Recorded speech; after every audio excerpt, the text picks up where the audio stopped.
If someone says that MMA is just street fighting, tell them they're wrong. Yes, it may be an effective way to defend yourself on the street, but in its purest form, MMA is an art. And Phase 3, the ground game, which includes submissions. So let's break down each phase. A beautiful art of striking, grappling, and submissions. Boxing focuses more on punches, obviously, while Muay Thai focuses on punches, elbows, knees, and kicks. The stand-up portion of MMA is extremely important because you don't want to get taken down and end up in a bad spot.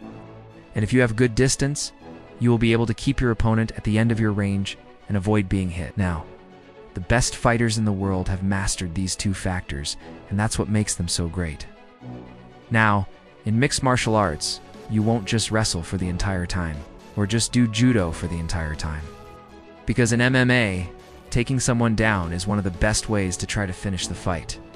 Obviously, if you take someone down and submit them, then you win the fight. Sell it like you mean it. And as you're driving through, extend those arms and reach over. Grab that head, push it down, and plant that knee. And even if you can't submit them, if you take someone down and keep them there, then you're in a dominant position. And they also know basic submissions to finish the fight once they get on top. You also do want to shoot for a takedown and get stuffed, because that will give your opponent a chance to reverse the roles and take you down instead. The way to time your takedowns correctly is by looking for openings in your opponent's guard. Just look at this guy. Shoots for a double leg and misses and ends up getting knocked out cold. That's why it's super important to have good timing. Once you get back to your feet, you can reset your striking and start fresh. This is because the person who initiates the takedown is in a bad spot, so you need to capitalize on that and take them down. And as you're driving them to the mat, reach over. Grab that head, push it down, and plant that knee. We have a 6,000 square foot training area with sprung floors and 18-foot high ceilings. Whether you want to train for MMA judo, Brazilian jiu-jitsu, stand-up boxing, or wrestling, we have a class for you.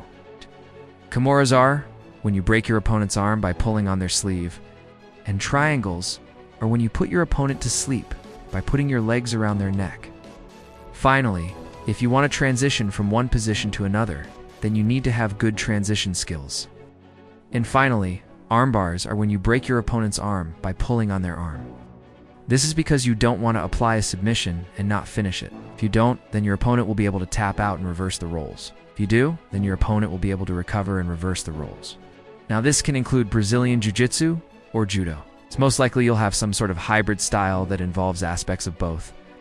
By covering up, you're giving yourself a chance to think clearly and figure out what to do next. Give us a like and comment below if you want to see a part 2.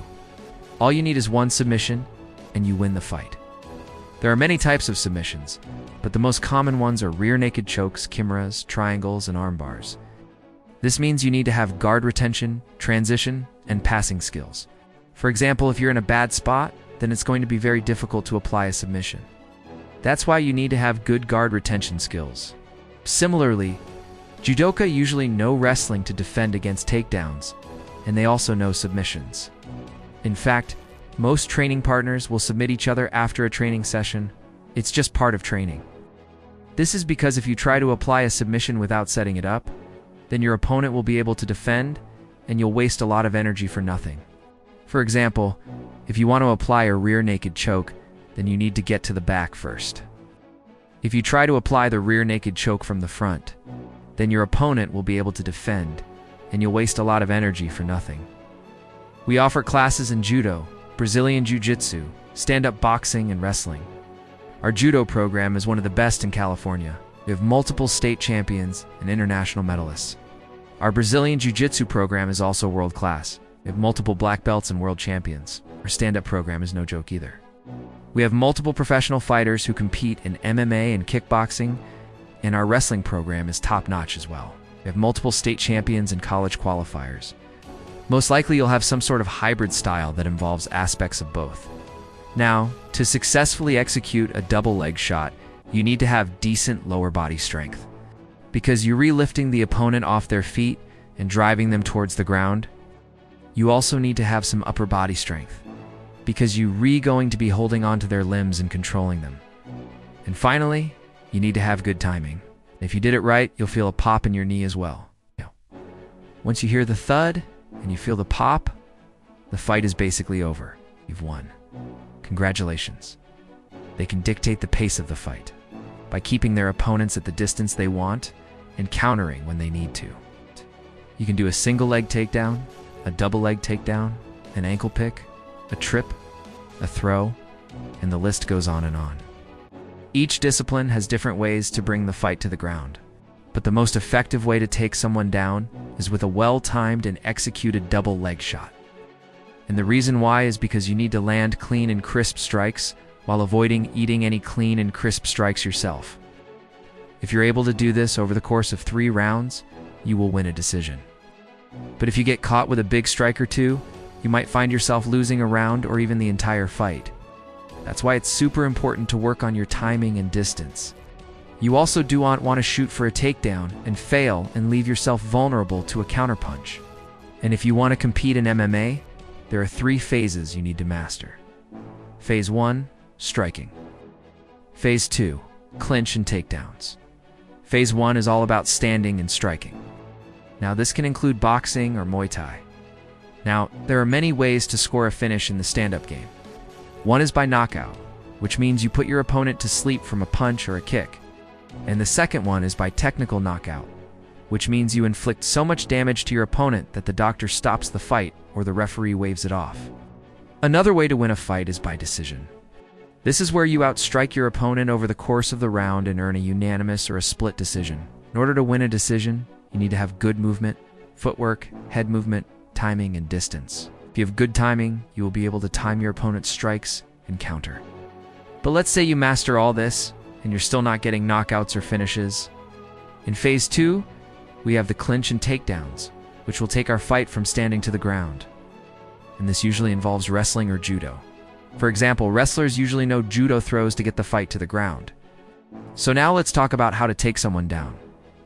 Now, there are many ways to take someone down. Once you get that double leg, you need to drive through and plant that knee to really sell it. And once you have the double leg and you plant that knee, you should hear a thud. Just kidding. But seriously, you have such a dominant position that if you maintain it, you will win the round and most likely the fight. This is because you don't want to shoot for a double leg and miss. You don't want to shoot for a takedown and leave yourself vulnerable to a counterpunch. For example, if they have their hands down or if they're distracted, then that's your chance to go for the takedown. Now, in the event that you shoot for a takedown and stuff it, you need to be prepared to scramble. One of the best ways to stop a reversal is to get back to your feet. But before we move on to the third phase, I need to introduce you guys to our academy. In addition to our classes, we also have a great facility. Right, now let's get back to the video. Now, in the event that you stuff a takedown attempt, you need to be prepared to reverse the roles and take your opponent down yourself. The way you do that is by stuffing their legs and driving them to the mat. All right, now let's move on to Phase 3. The last phase of MMA is the ground game, which includes submissions. In MMA, submissions are one of the best ways to finish the fight. Let's break each one down individually. Rear naked chokes are when you put your opponent to sleep by squeezing their neck from behind. In order to apply any of these submissions, you need to have good positional dominance. Similarly, if you want to pass your opponent's guard and get on top of them, then you need to have good passing skills. Now, every submission needs to be set up correctly. In addition to having good setup skills, you also need to have good finishing skills. For example, if you apply a rear naked choke, you need to squeeze tight and finish it. All right, guys. Now you know the basics of MMA.